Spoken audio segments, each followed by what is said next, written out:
মাত্র 5 মিনিটে past tense? হ্যাঁ, একদম ঠিকই শুনছেন। ইংরেজি গ্রামারের এই খুব জরুরি একটা অংশ, মানে পাস্ট ইনডিফিনাইট টেন্স, শেখা কিন্তু মোটেই কঠিন কিছু না। চলুন আজকে এমন একটা সহজ কৌশল দেখব যেটা জানলে ব্যাপারটা আপনার কাছে একদম জলের মতো সোজা হয়ে যাবে। একটা প্রশ্ন কিন্তু আমাদের প্রায়ই কনফিউজ করে দেয়, তাই না? আমরা আই ওয়েন্ট বলি, কিন্তু আই গোড কেন বলি না? কি অদ্ভুত! আসলে আজকের পুরো আলোচনার রহস্যটা কিন্তু এই একটা প্রশ্নের মধ্যে লুকিয়ে আছে।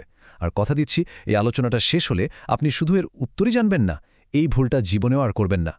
দেখুন, ইংরেজি শেখার সময় এই টেন্স নিয়ে সমস্যায় পড়েননি এমন মানুষ খুঁজে পাওয়া মুশকিল। এটা খুবই স্বাভাবিক একটা ব্যাপার। সো চিন্তার একদমই কোনো কারণ নেই, কারণ আমরা একসাথে স্টেপ বাই স্টেপ এর একটা দারুণ সহজ সমাধান বের করে ফেলব। আচ্ছা, পাস্ট ইনডেফিনিট টেন্স জিনিসটা আসলে কি? খুব সহজ করে বললে এটা হলো অতীতের একটা ক্লোজ চ্যাপ্টার, মানে একটা কাজ অতীতে শুরু হয়েছিল, ওখানেই শেষ। বর্তমানের সাথে এর আর কোনো কানেকশন নেই, পুরোপুরি শেষ। এই যেমন ধরুন, আমি ভাত খেয়েছিলাম বা সে স্কুলে গিয়েছিল। দুটো বাক্যই খেয়াল করুন, কাজটা কিন্তু অতীতেই কমপ্লিটলি শেষ। এখন আর এর কোনো রেশ নেই, মানে কাজটা এখন শুধুই একটা মেমরি, একটা স্মৃতি। তাহলে সেই ম্যাজিক্যাল ফর্মুলাটা কি? কোনটা জানলে পাস্ট ইনডেফিনিট টেন্স একদম সহজ হয়ে যাবে? চলুন তাহলে পরিচয় করিয়ে দিই অতীতের গোল্ডেন রুলের সাথে। বিশ্বাস করুন, শুধু এই একটা নিয়মই আপনার বেশিরভাগ সমস্যার সমাধান করে দেবে। সূত্রটা? আরে, এ তো একদমই সোজা। প্রথমে সাবজেক্ট, মানে যে কাজটা করছে, তারপর ভার্বের পাস্ট ফর্ম, যেটাকে আমরা সংক্ষেপে V2 বলি, আর শেষে হলো অবজেক্ট। ব্যাস, এই তিনটা জিনিস ঠিকঠাক মতো সাজাতে পারলেই কিন্তু আপনি পাস্ট ইনডেফিনিট টেন্সের মাস্টার হয়ে যাবেন। এই পুরো ফর্মুলাটার আসল হিরো কিন্তু ওই V2, মানে ভার্বের পাস্ট ফর্ম বা দ্বিতীয় রূপ।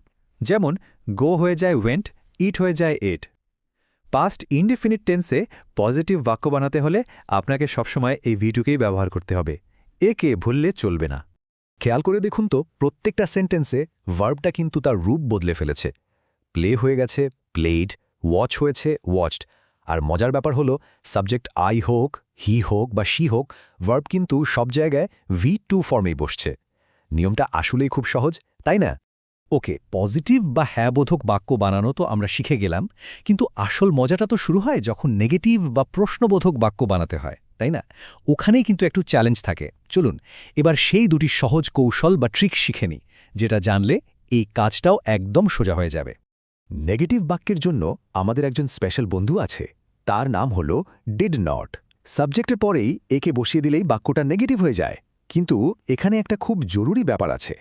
ডিড যেহেতু নিজেই ডু এর পাস্ট ফর্ম, তাই ও আসার সাথে সাথে মেন ভার্বটা আবার তার আসল রূপে, মানে V1 ফর্মে ফিরে আসে।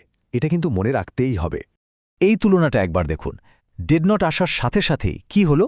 ওয়েন্ট V2 হয়ে গেল গো V1, আর এইট V2 হয়ে গেল ইট V1। ব্যাপারটা অনেকটা এমন যে ডিড নট হলো একজন শক্তিশালী বসের মতো।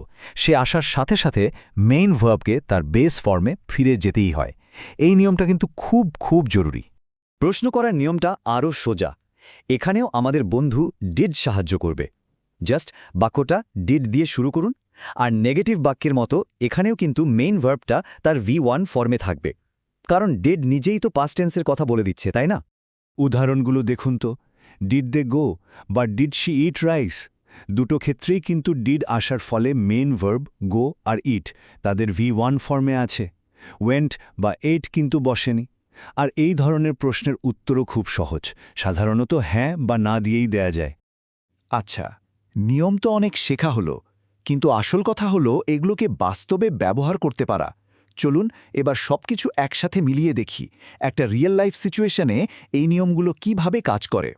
ধরুন, এটা আপনারই গতকালের একটা গল্প। কেউ একজন পার্কে গিয়েছিল, তারা ক্রিকেট খেলেছিল, আর তারা ব্যাপারটা খুব উপভোগ করেছিল। দেখুন, প্রত্যেকটা কাজেই কিন্তু V2 ব্যবহার করা হয়েছে, কারণ পুরো গল্পটাই তো অতীতের। আমরা কিন্তু এভাবেই আমাদের অভিজ্ঞতা বা স্মৃতির কথা বলি। তো এতক্ষণ যা শিখলাম, এবার সেটা একটু ঝালিয়ে নেওয়ার পালা, কি বলেন? চলুন একটা কুইক প্র্যাকটিস হয়ে যাক। এই শূন্যস্থানটা পূরণ করতে পারবেন?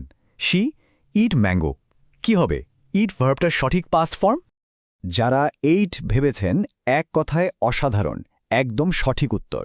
যেহেতু এটা একটা পজিটিভ পাস্ট টেন্সের বাক্য, তাই এখানে অবশ্যই V2 বসবে। চলুন আর একটা হয়ে যাক। এই চ্যালেঞ্জটা নিতে পারবেন? বলুন তো, এই বাক্যে গো ভার্বটার সঠিক পাস্ট ফর্ম কি হবে?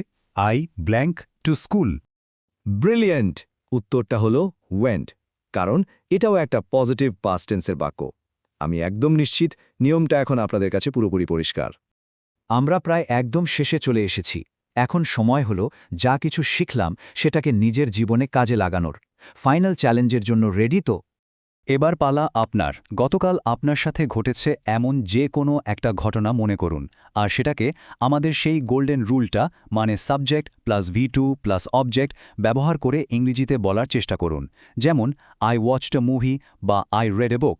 এই ছোট্ট প্র্যাকটিসটাই কিন্তু আপনাকে পাস্ট ইনডেফিনাইট টেন্সে একদম পারফেক্ট করে তুলবে। মনে রাখবেন, প্র্যাকটিসের কোনো বিকল্প নেই।